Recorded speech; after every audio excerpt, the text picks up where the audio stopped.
Hello all, welcome to my YouTube channel Learn Computer with RCS. In my previous video series on Python fundamentals, we have discussed the theoretical part of Python data type and its variables. So today we will do some practical work on variables and we will check how variables work on Python. For this I have to open Python interpreter and we will use the interactive mode of Python. I hope you will enjoy this video. If you enjoyed this video, don't forget to like, share and subscribe my channel. So let's start some practical work on variables in Python. For this, first of all, you have to open Python IDLE. So you can search your Python IDLE, and Python IDLE का जो आपका interactive mode है वो आपकी screen पे open हो जाएगा. Okay, I have told you Python works on two modes, interactive mode and script mode. Script mode में जब हम बड़े प्रोग्राम्स आगे पाइथन में बनाएंगे तो हम स्क्रिप्ट मोड पे काम करेंगे. फिलहाल we are discussing on Python basic fundamentals, so हम लोग इंटरेक्टिव मोड का यूज कर रहे हैं. ओके, तो मैंने आपको अपने प्रीवियस वीडियोस में ये बताया था कि पाइथन इंटीजर्स पे कैसे काम करता है, कि पाइथन में जब हम इंटीजर्स पे वर्क करते हैं तो Python addition, multiplication, division and subtraction आसानी से इंटीजर्स पे हम पाइथन में कर सकते हैं. ठीक है, तो suppose I have to add 4 + 5, तो मुझे ऐड करना है तो मैं आसानी से इसका आंसर मुझे पाइथन प्रोवाइड कर देता है, इंटरेक्टिव मोड उसका प्रोवाइड कर देता है. ठीक है, तो बट जब मैं अलजेब्रा की बात करता हूं, ओके, अलजेब्रा में एक टर्म निकल के आता है variable. And variables, what are variables actually? Variables are containers.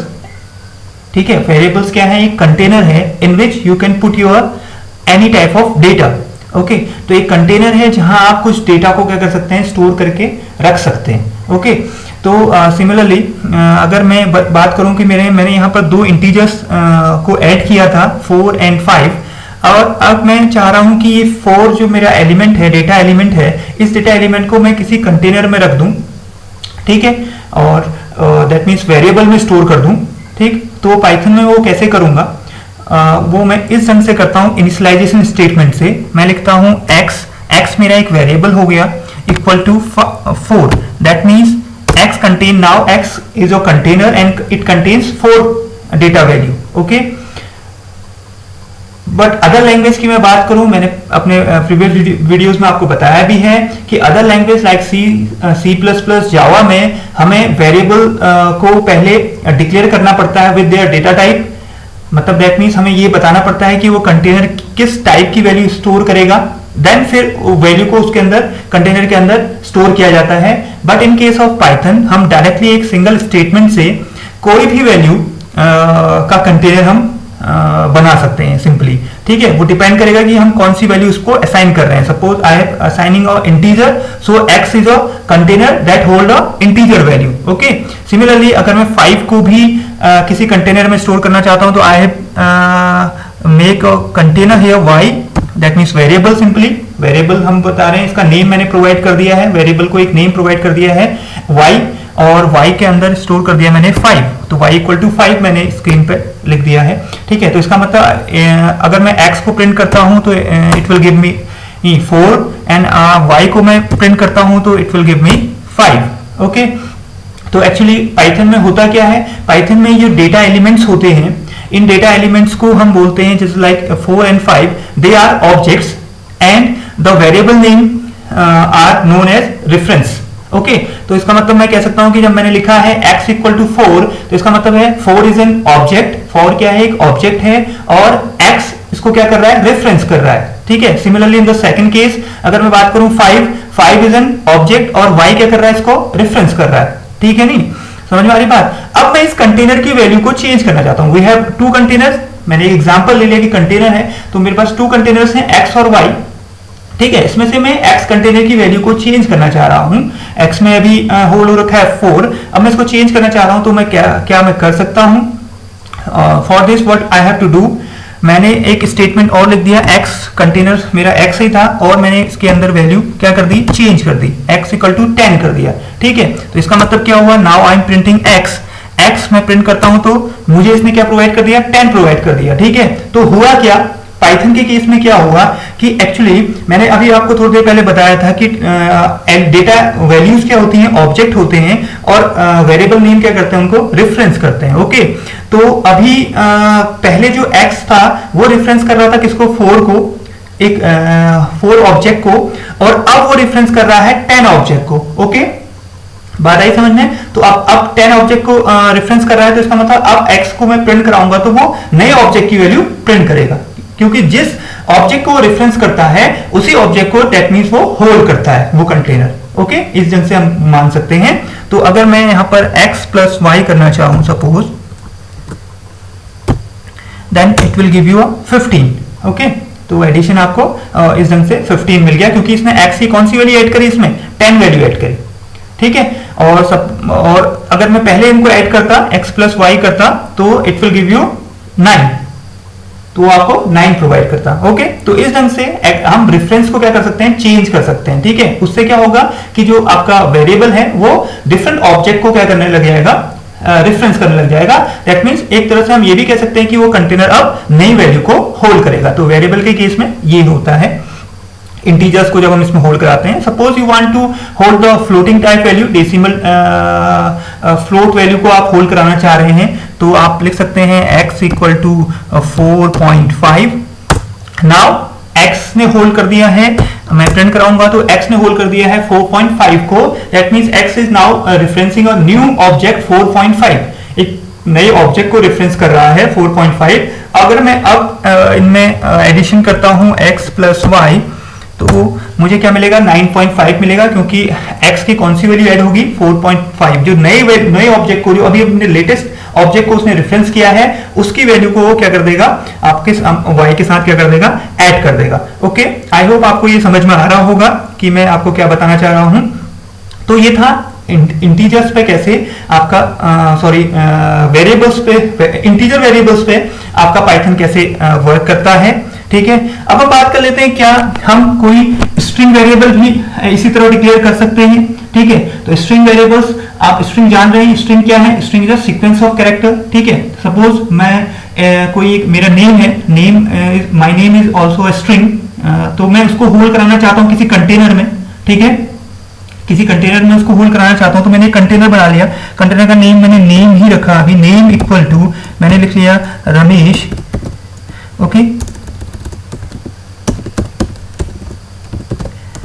This is my name, Ramesh is a string, एक क्या है, एक स्ट्रिंग है, और नेम क्या है, एक कंटेनर है जिसने स्ट्रिंग को होल्ड कर दिया है। हम सिंपली अगर पाइथन की लैंग्वेज में बोलें कि रमेश क्या है, एक स्ट्रिंग ऑब्जेक्ट है, और नेम क्या है, इसको क्या कर रहा है, रेफरेंस कर रहा है। ओके, नेम क्या कर रहा है, इसको रेफरेंस कर रहा है। ठीक, अब मैं इसको प्रिंट कराऊंगा, नेम को प्रिंट कराऊंगा, तो it will give me that string, ये मुझे क्या दे देगा, उस स्ट्रिंग को दे देगा, क्योंकि वो उस टाइम पर उस स्ट्रिंग को क्या करा रहा है, रेफरेंस करा रहा है। तो यहाँ पर नेम क्या हो गया, एक स्ट्रिंग वेरिएबल हो गया। ठीक है, और ऊपर हम बात कर रहे थे x और y, वो क्या थे आपके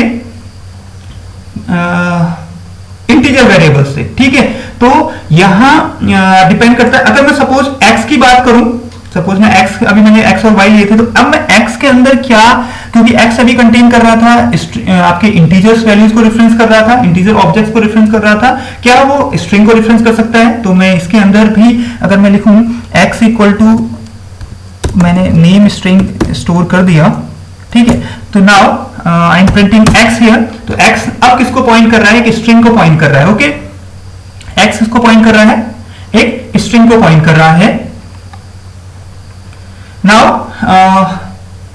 अब I want to add two numbers, x और y को ऐड करना चाहता हूं, तो क्या होता है देखते हैं, x प्लस वाई मैंने ऐड कर दिया, तो आपके सामने क्या आ गया, एरर शो कर दी। एरर क्या है, टाइप एरर है, must be str not integer. कहने का मतलब है कि x जो पॉइंट कर रहा है, अब पहले स्टार्टिंग में x पॉइंट कर रहा था एक ऑब्जेक्ट को, फ्लोट टाइप, लास्ट जब हमने x को लिखा था तो किसको पॉइंट कर रहा था, फ्लोट टाइप वैल्यू को प्रिंट कर ऑब्जेक्ट को पॉइंट कर रहा था या रेफरेंस कर रहा था 4.5 को, लेकिन अब वो रेफरेंस कर रहा है किसको, एक स्ट्रिंग को, और y क्या है, एक इंटीजर को रेफरेंस कर रहा है y 4, और अब मैं ऐड करना चाह रहा हूं कि स्ट्रिंग को किसी इंटीजर में, तो मैं ऐसा नहीं कर पाऊंगा। जब मैं दो वैल्यूज को ऐड करूंगा तो उनका टाइप क्या होना चाहिए, सेम होना चाहिए। ठीक है, बात आ रही है समझ में? तो अगर वो इंटीजर्स हैं तो दोनों क्या हो जाएंगे, इंटीजर्स ही आपस में क्या हो पाएंगे, ऐड। दो वेरिएबल क्या हैं, कैसे हैं, इंटीजर्स वेरिएबल हैं, तो तभी वो क्या हो पाएंगे, ऐड हो पाएंगे। ठीक है, अगर वो दो स्ट्रिंग को मैं ऐड करना चाहता हूं तो क्या होता है, सपोज मैं यहां पर लिख देता हूं x प्लस x के पॉइंट कर रहा है किसको, एक नेम को पॉइंट कर रहा है, रमेश को पॉइंट रेफरेंस कर रहा है। ठीक है, मैं यहाँ पर एक इसके साथ ऐड कर देता हूँ एक दूसरी स्ट्रिंग SAMWAL। ठीक है, मैंने तो इसमें क्या कर दिया, ऐड करने का मतलब, स्ट्रिंग्स को ऐड करने का मतलब स्ट्रिंग को कॉन्कैटिनेट कर देना, ऐड जोड़ देना। ठीक है, तो ये क्या कर देगा, दो स्ट्रिंग को जोड़ दे रहा है। ठीक है, तो इसका मतलब x भी क्या है, एक स्ट्रिंग है, और सनवाल भी क्या है, एक स्ट्रिंग है। x क्या है, x के अंदर क्या है, स्टोर था रमेश, तो उनमें दोनों को क्या कर दिया, कॉन्कैटिनेट कर दिया, ऐड कर दिया। ओके, तो आपको ये समझ में आया होगा स्ट्रिंग पे कैसे वर्क हो रहा है। ठीक, तो मेरा x की जगह पर फिर मैं दोबारा से इसको नेम से रेफरेंस करा देता हूं, रमेश। अब इस चीज को आपको समझना है कि यहां पर मैंने नेम प्रिंट किया तो भी वो रमेश प्रिंट करेगा, और x प्रिंट किया तो भी वो रमेश प्रिंट करेगा, क्योंकि अभी क्या है, दो जो एक सिंगल ऑब्जेक्ट है, सिंगल ऑब्जेक्ट है, और सिंगल ऑब्जेक्ट को क्या हो रहा है, सिंगल ऑब्जेक्ट को मल्टीपल वेरिएबल्स क्या कर रहे हैं, रेफरेंस कर रहे हैं। ठीक है, सिंगल ऑब्जेक्ट को मल्टीपल वेरिएबल्स क्या कर रहे हैं, रेफरेंस कर रहे हैं। तो मैंने उसके लिए क्या लिखा, सबसे पहले मैंने लिखा x इक्वल टू रमेश, और दूसरे केस में क्या लिखा, नेम इक्वल टू रमेश। तो मैं चाह रहा था कि x और नेम को मैं सेम वैल्यू प्रोवाइड करना चाह रहा था, तो मुझे दो स्टेटमेंट लिखने पड़े। तो ये सारा काम मैं सिंगल स्टेटमेंट में भी कर सकता हूं। सपोज मैं मेरे पास तीन वेरिएबल हैं a b c, और इनको मैं एक सिंगल वैल्यू प्रोवाइड करना चाहता हूं, single same value, same object को ये पॉइंट करें, ये इन कंटेनर्स के अंदर मैं सिंपली बात करूं कि सिंपल एक सिंगल वैल्यू स्टोर करना चाहता हूं। ठीक है, सेम वैल्यू। ठीक, तो मैं लिखूंगा a equal to b equal to c equal to 10। That means इसका मतलब क्या हो गया कि a और b और c क्या है, वी हैव थ्री कंटेनर्स, और ये क्या कर रहे हैं, सेम वैल्यू को होल्ड कर रहे हैं। ठीक है, a में भी 10 वैल्यू होल्ड कर रखी है। अगर मैं a प्रिंट कराऊंगा तो आपका 10 प्रिंट होगा, b प्रिंट कराऊंगा तो भी 10 प्रिंट होगा, और c प्रिंट कराऊंगा तो भी आपका स्क्रीन पे 10 प्रिंट होगा। ठीक है, तो ये है मल्टीपल असाइनमेंट्स, वेरिएबल्स को मतलब सिंगल वैल्यू को मल्टीपल वेरिएबल्स में असाइन कर देना, ये भी हम इसमें कर सकते हैं। ओके, और मैं चाह रहा हूं कि इन तीनों आपके जो आपने नए कंटेनर्स बनाए थे a b c, इन तीनों को अलग अलग वैल्यूज असाइन करना है सिंगल लाइन में, नहीं तो अदरवाइज मुझे तीन स्टेटमेंट लिखने पड़ेंगे, a equal to something, b equal to something और c इक्वल टू समथिंग। तो मैं इनको एक सिंगल लाइन में असाइन करना चाह रहा हूं, तो मैं लिख दूंगा a b c is equal to suppose मैं इसको कोई नई वैल्यूज प्रिंट करना चाहता हूं 10, 11, 12, तो मैं इस ढंग से ये स्टेटमेंट लिखूंगा। इसका मतलब हो गया कि अब मैं a को प्रिंट करता हूं तो इट विल प्रिंट 10, अगर मैं b को प्रिंट करता हूं तो इट विल प्रिंट 11, एंड मैं c को प्रिंट करता हूं तो ये मुझे 12 दे देगा। ठीक है, तो ये था कि मल्टीपल वेरिएबल्स को मल्टीपल वैल्यूज असाइन करना सिंगल लाइन में। ओके, आगे बात समझ में? तो आई होप आप इंजॉय कर रहे होंगे इस वीडियो को। अगर आप इंजॉय कर रहे हैं इस वीडियो को तो ज्यादा से ज्यादा लोगों में शेयर करिए, और चैनल को सब्सक्राइब भी कर लीजिए, ताकि आपको ऐसे ही इंटरेस्टिंग वीडियोस मिलते रहें। चलिए फिर से बात करते हैं, ये तो थी वेरिएबल्स की बात, में इंटीजर वेरिएबल की बात करता हूँ। फिर से हम लोग आ जाते हैं स्ट्रिंग्स पे। ठीक है, तो मैं दोबारा से एक नया वेरिएबल ले रहा हूँ नेम, और इसके अंदर एक नई वैल्यू मैं स्टोर कर रहा हूँ। सपोज मैंने एक सिटी का नाम कर दिया नैनीताल। ठीक है, नेम में क्या होल्ड कर दिया है, नैनीताल होल्ड कर दिया। दैट मींस नेम क्या किसको रेफरेंस कर रहा है, अगर मैं नेम को प्रिंट कराऊं, ठीक है, तो वो क्या प्रिंट कर देगा, इस केस में नैनीताल प्रिंट कर देगा। ठीक है, ठीक, तो अब मैं सपोज इस स्ट्रिंग के, अभी तो ये कंप्लीट प्रिंट कर दे रहा है, कंप्लीट स्ट्रिंग को प्रिंट कर दे रहा है। ठीक है, तो लेकिन मैं चाह रहा हूं कि मैं इसका केवल सिंगल कैरेक्टर को प्रिंट करूं। ठीक, सिंगल कैरेक्टर को प्रिंट करूं, तो जब भी कोई स्ट्रिंग होल्ड होती है उस कंटेनर में, कंटेनर में वो कैसे होल्ड होती है, वो एक लिस्ट के फॉर्म में होल्ड होती है, एक एरे के फॉर्म में होल्ड होती है, ठीक है, एरे के फॉर्म में होल्ड होती है और उसके डिफरेंट जो सारे कैरेक्टर्स हैं वो डिफरेंट लोकेशंस पे स्टोर हो जाते हैं। तो पहला जो इंडेक्स कहलाता है वो 0 और 0 से आगे को चलता है पॉजिटिव इंडेक्स 0 1 2 3 4 जितनी उनकी लेंथ होगी उससे एक कम तक वो इंडेक्सिंग उसकी होती है उसी किसी भी स्ट्रिंग की जब वो मेमोरी में स्टोर होती है, ठीक है। तो सपोज मैं इसके फर्स्ट कैरेक्टर को प्रिंट करना चाह रहा हूं तो I will write here name bracket 0, that means 0 location पर जो आपका कैरेक्टर है वो आपके स्क्रीन पे क्या हो जाएगा, प्रिंट हो जाएगा, ठीक है। सिमिलरली मैं चाह रहा हूं उसके लास्ट आपके कैरेक्टर को प्रिंट करना, तो वो डिपेंड करेगा कि इसकी लेंथ कितनी है, ठीक है, इसकी लेंथ कितनी है। तो उसके लिए भी मेरे पास क्या होता है, इसकी लेंथ अगर मुझे जाननी है तो मेरे पास एक इनबिल्ट फंक्शन होता है आपका पाइथन की लाइब्रेरी एक्चुअली क्या है कि काफी सारे फंक्शंस को स्टोर करके रखा हुआ है पाइथन ने अपने पास, ठीक है। तो उन्हीं लाइब्रेरी में से कुछ ऐसे फंक्शंस होते हैं जिनको हम अपने प्रोग्राम में यूज कर सकते हैं, ठीक। तो फंक्शन कुछ ऑपरेशन परफॉर्म करते हैं, तो ऐसे ही एक फंक्शन है आपका लेंथ फंक्शन, len फंक्शन, ठीक, जो क्या करता है किसी भी स्ट्रिंग की लेंथ को जानने में मुझे मदद करता है, ठीक है। सपोज मुझे इस जो स्ट्रिंग है आपका नैनीताल, इसकी लेंथ जाननी है और इस स्ट्रिंग को मैंने होल्ड करा रखा है किसमें, नेम नाम के वेरिएबल में होल्ड करा रखा है। तो I will write here length और ब्रैकेट में पैरेंथेसिस के अंदर इसको इस वेरिएबल का नेम लिख दूंगा, तो आपका स्क्रीन पे शो हो जाएगा कि इसकी लेंथ कितनी है, 8 कैरेक्टर्स होल्ड कर रखे हैं इस स्ट्रिंग ने नैनीताल ने, ओके।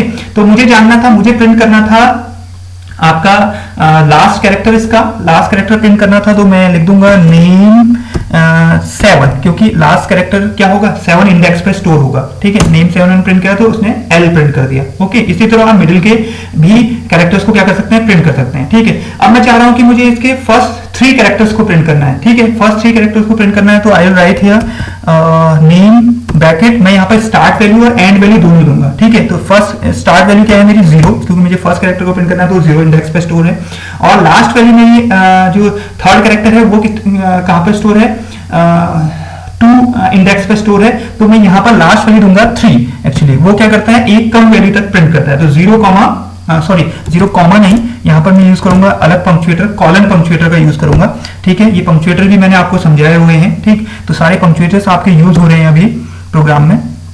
तो मैंने प्रिंट करूंगा तो आपके स्क्रीन पे प्रिंट हो जाएगा NIA, उसके 3 कैरेक्टर्स क्या हो गए आपके स्क्रीन पे प्रिंट हो गए, फर्स्ट 3 कैरेक्टर्स, ओके, ठीक है। तो इसी तरह मैं और भी मिडिल के कैरेक्टर्स भी आपका प्रिंट कर सकता हूं। अगर मैं सपोज 2 से लेके आपके 5 तक के कैरेक्टर्स को प्रिंट करना चाहता हूं, 4 तक के कैरेक्टर को, तो 5 लिखूंगा वहां पर उस केस में। तो ये मिडिल के कैरेक्टर्स भी आपके क्या हो गए, प्रिंट हो गए, ठीक है। सपोज आपने स्टार्टिंग तो वैल्यू तो दी, लेकिन आप एंड की वैल्यू देना भूल गए, स्टार्टिंग 0 में मान लेता हूं कॉलन, आपने एंड की वैल्यू नहीं प्रोवाइड करी, तो वो क्या करेगा 0 से लेके लास्ट इंडेक्स तक के सारे आपके कैरेक्टर्स को आपके सामने प्रिंट कर देगा, ठीक है। अगर आप स्टार्ट करते हैं कहीं पर 2 से, तो 2 कॉलन एंड देन सॉरी यहाँ पर ब्रैकेट गड़बड़ हो गया है, नेम ब्रैकेट 2 कॉलन और ब्रैकेट क्लोज, ठीक है। तो आपका वो क्या करेगा 2 से स्टार्ट करेगा और लास्ट तक, ठीक है। अगर अगले केस में अगर आपने स्टार्ट का कोई भी वैल्यू नहीं दी, स्टार्टिंग वैल्यू से प्रोवाइड नहीं करी, ठीक है, जिसको प्रिंट करना था स्टार्ट कहां से करना है वो आपको नहीं पता, ठीक है, आपको पता है कि लास्ट कहां तक करना है, तो लास्ट आप दे देंगे इसको। आपने सपोज 8 दे दिया, तो ये क्या करेगा, तब ये क्या करेगा, तब भी ये कंप्लीट स्ट्रिंग इसने क्यों प्रिंट करी, क्योंकि इसने कहां से कहां तक कर दिया प्रिंट, 0 से लेके 7 तक की, ठीक है। एक कम तक वो प्रिंट करता है, जो हम वैल्यू जो लास्ट वैल्यू से प्रोवाइड करते हैं उसके एक कम इंडेक्स तक वो प्रोवाइड करता है। तो मैंने एक इंडेक्स बढ़ा के उसको वैल्यू प्रोवाइड करी, उसका एक्चुअल में जो लास्ट वैल्यू L जो स्टोर था वो 7th इंडेक्स पे स्टोर था, ठीक है। तो मैंने उसको 8 प्रोवाइड कर दिया, और स्टार्टिंग वैल्यू मैंने उसको प्रोवाइड नहीं करी थी, तो वो कहां से प्रिंट कर देगा, आपका 0 से प्रिंट कर देगा आपकी स्क्रीन पे, ठीक है। तो ये सारा वर्क था वेरिएबल्स पे। तो वेरिएबल्स पे हम इस ढंग से वर्क करते हैं, ठीक है। अब मैं सपोज मैं चाह रहा हूं कि इस जो आपका स्ट्रिंग है, इस स्ट्रिंग की कुछ वैल्यूज को चेंज करना चाह रहा हूं, जैसे a की जगह पे जो सेकंड 1 इंडेक्स पर जो वैल्यू स्टोर है a, या हम मैं कह लूं कि n जो जीरो इंडेक्स पे जो वैल्यू है n की जगह पे मैं दूसरा कैरेक्टर स्टोर करना चाह रहा हूं इसी आपके नेम वेरिएबल में। ठीक है, तो मैं कर सकता हूं, चेक करते हैं। तो मैंने लिखा नेम 0, मैं क्या पुट करना चाह रहा हूं, n के इस प्लेस पे मैं r यहां पर स्टोर करना चाह रहा हूं, तो मैं क्या कर सकता हूं, नो। ठीक है, तो इसका मतलब स्ट्रिंग जो आपने स्टोर करी है, स्ट्रिंग के जो एलिमेंट्स हैं उनको आप चेंज नहीं कर सकते, ये भी आपको याद रखना है। ठीक है, जो आपने स्ट्रिंग एक बार असाइन कर दी किसी कंटेनर में, तो उसके डेटा एलिमेंट्स जो उसके कैरेक्टर्स हैं, उन कैरेक्टर्स में आप चेंजेस नहीं कर सकते। ठीक है, आपके पास समझ में आ गई। इसी तरह आप नेगेटिव इंडेक्सिंग भी कर सकते हैं, एक चीज हम ऊपर भूल गए हैं, उसको हम दोबारा वो कर लेंगे। ये आपको समझ में आ गया कि हम क्या कर सकते हैं, स्ट्रिंग के ऑब्जेक्ट की वैल्यूज को, जो स्ट्रिंग ऑब्जेक्ट है जिसको स्ट्रिंग रेफरेंस कर रही है, उसकी जो आपके डिफरेंट कैरेक्टर्स हैं उनकी वैल्यूज को हम चेंज नहीं कर सकते। ठीक है, समझ वाली बात। एक और चीज है कि इसी स्ट्रिंग की को हम रेफरेंस प्रिंट कराना चाह रहे हैं नेगेटिव इंडेक्स के थ्रू। तो नेगेटिव इंडेक्स स्टार्ट होता है -1 से, और -1 रिप्रेजेंट करता है सबसे लास्ट आपके कैरेक्टर को। ठीक है, सपोज मैं यहां पर लिख रहा हूं नेम और ब्रैकेट के अंदर -1 लिख रहा हूं, तो ये मुझे क्या देगा, ये मुझे देगा L का मतलब हो गया आपका लास्ट, इस स्ट्रिंग की लास्ट कैरेक्टर। ठीक है, अब नेगेटिव इंडेक्स कैसे स्टार्ट होगा, -1 से स्टार्ट होगा, -1 से स्टार्ट होगा राइट टू लेफ्ट की ओर को। ठीक है, राइट, तो -1, -2, -3, -4, तो आपका फर्स्ट कैरेक्टर कहां पर स्टोर होगा, फर्स्ट कैरेक्टर स्टोर होगा, अगर मैं फर्स्ट कैरेक्टर को प्रिंट कराना चाहूं इसी स्ट्रिंग के, तो होगा -8 पे, क्योंकि इसकी लेंथ कितनी थी, 8 थी, तो मैं अगर -8 करता हूं तो ये फर्स्ट कैरेक्टर प्रिंट कर देगा n। ठीक है, तो ये था कंप्लीट वीडियो जिसमें हमने वेरिएबल्स को पे बात की, और वेरिएबल्स में कैसे वैल्यूज को हम स्टोर करते हैं वो हमने सीखा, और पाइथन में हमने सीखा कि कैसे वेरिएबल किसी ऑब्जेक्ट को रेफरेंस करते हैं, और कैसे हम उस वेरिएबल की को दूसरे ऑब्जेक्ट को भी फिर रेफरेंस कराते हैं। ठीक है, आई होप आपको ये वीडियो कंप्लीट समझ में आया होगा। आपकी जो क्वेरीज हैं वो आप कमेंट के माध्यम से मुझे बता सकते हैं, ताकि मैं आपके क्वेरीज से रिलेटेड वीडियो को आगे बना पाऊं। और आपको ये वीडियो कैसा लगा ये भी आप कमेंट सेक्शन के माध्यम से मुझे बता सकते हैं, और मेरे चैनल को लाइक, शेयर एंड सब्सक्राइब करना ना भूलें। मिलते हैं अगले वीडियो में कुछ नई इंफॉर्मेशन के साथ। Thanks for watching.